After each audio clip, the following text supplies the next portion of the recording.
السلام علیکم سامعین، آج میں پاکستان کے جو مالی حالات کہ ہمیں پاکستان سے لے کر آج تک جو دن بدن کمزور ہوتے جا رہے ہیں، اس کی وجہ کیا ہے، یہ اس کے پیچھے کن لوگوں کا ہاتھ ہے اور کن کی کمزوری ہے، اس کے بارے میں آپ کو بتاتا ہوں۔ میں آپ سے کوشچن کے طور پر پوچھتا ہوں کہ کون کہتا ہے کہ پاکستان کو کمزور کرنے والا ادارہ الیکشن کمیشن آف پاکستان نہیں؟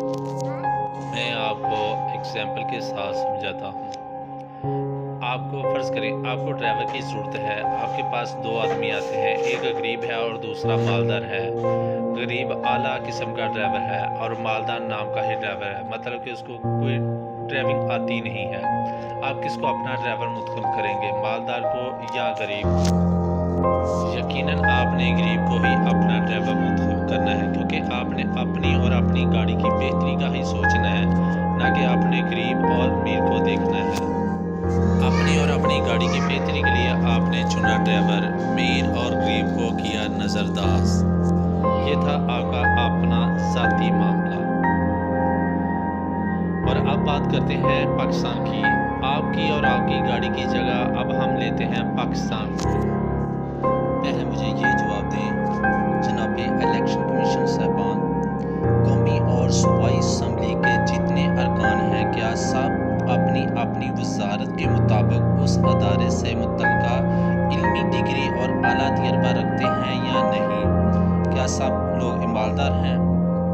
تاریخ کہتی ہے کہ مال و دولت پر بادشاہی فرعون اور نمرود جیسے لوگوں کو اللہ نے دی۔ علم اور حکمت اور تقوی کی بنا پر بادشاہی اللہ نے انبیاء کرام اور ولی اللہ کو دی ہے۔ میں ادارہ الیکشن کمیشن آف پاکستان سے پوچھتا ہوں، کیا پاکستان میں قومی اور صوبائی اسمبلی کے اہل امیدواروں کے لیے آپ نے کون سا قانون بنایا ہے؟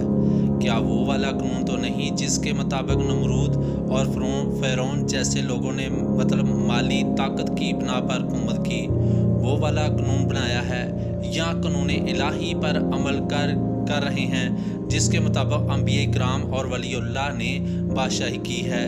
اس قانون الہی کی بنیادی احکامات یہ ہیں کہ بادشاہ کے لیے عالم دین ہونا، علم و حکمت تقوی جیسی خوبیاں کا مالک ہونا۔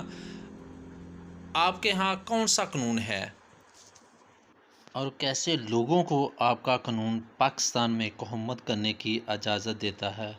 کسی کو کوئی علم نہیں اور نہ ہی کسی کو کوئی فکر۔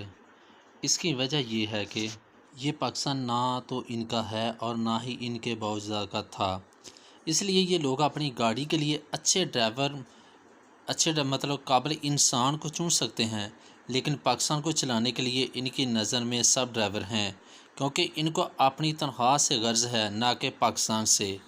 پاکستان ان کا یا ان کے بڑوں کا ہوتا تو آج قومی اور صوبائی اسمبلی میں سب ان کی اپنی گاڑی کے ڈرائیور کی طرح قابل لوگ ہوتے، نہ کہ نمرود اور فرعون جیسے مالدار ہی لوگ اسمبلیوں میں بیٹھے ہوتے۔ آخر میں اپنے محب وطن بہن بھائیوں سے میری ایک ریکویسٹ ہے کہ میری آواز کو اپنی آواز سمجھ کر دوسروں کو شیئر کرتے جانا ہے، یہاں تک کہ یہ آواز وقت حکومت کے کانوں تک پہنچے اور وہ جان لیں کہ اب پاکستانی عوام اپنے وطن کے لیے جاگ اٹھی ہے۔ جزاک اللہ۔